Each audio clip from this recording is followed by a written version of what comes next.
Hey there, everybody. Thanks for joining me for another one-man review. Today, I'll want to give you a quick run-through preview of Alex Nall's new issue number 5 of Town and County. Town and County is a series where Alex is basically just focusing on a town and telling a bunch of stories from the people in the town. These stories are presented as short stories in the book, but they all kind of intersect and build up a bigger picture of this town.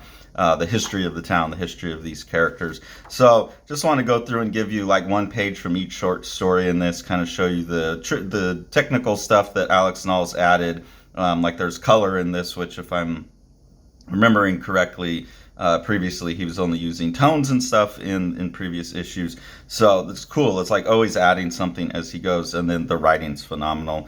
The story on the inside and front and back cover is a story about someone who's been working at their job for 10 years. So it's very small town type of concerns like that in the stories. But Alex is such a good writer, such a great writer of literature, literate writer, that these are really engaging stories. The next story here is called Brain Bleed. This is a story about a jock that's he's high, and you'll see in this scene he's wandering out into the park kind of high.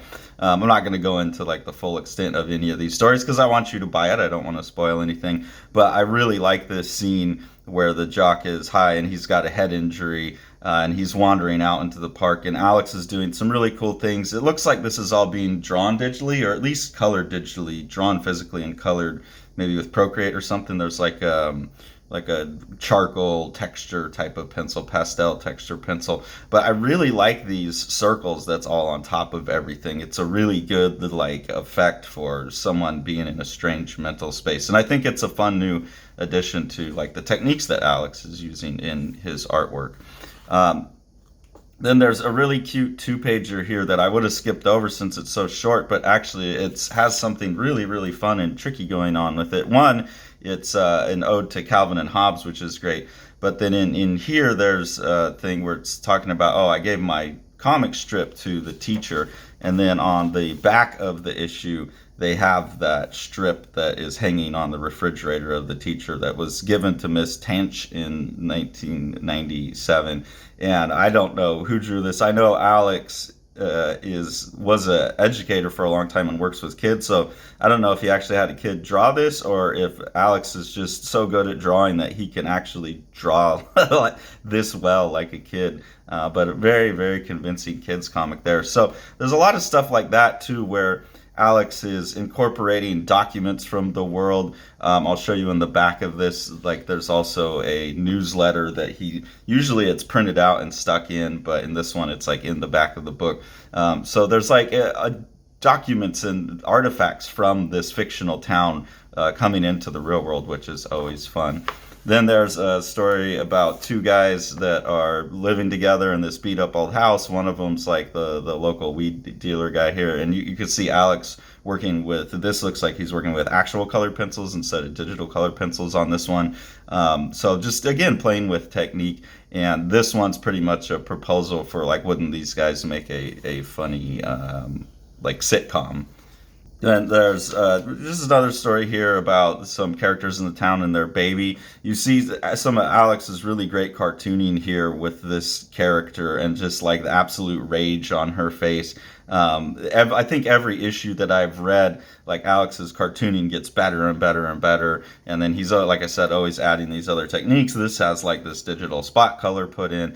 So always playing with different things. I think a lot of these ones too, the reasons they have different techniques is they're showing up in different anthologies. So Alex is, creating this work piecemeal and then collecting them in these issues, and you can kind of find his stuff all over the place, which I think is smart. Like right here it says one of them's in Rust Review number 6.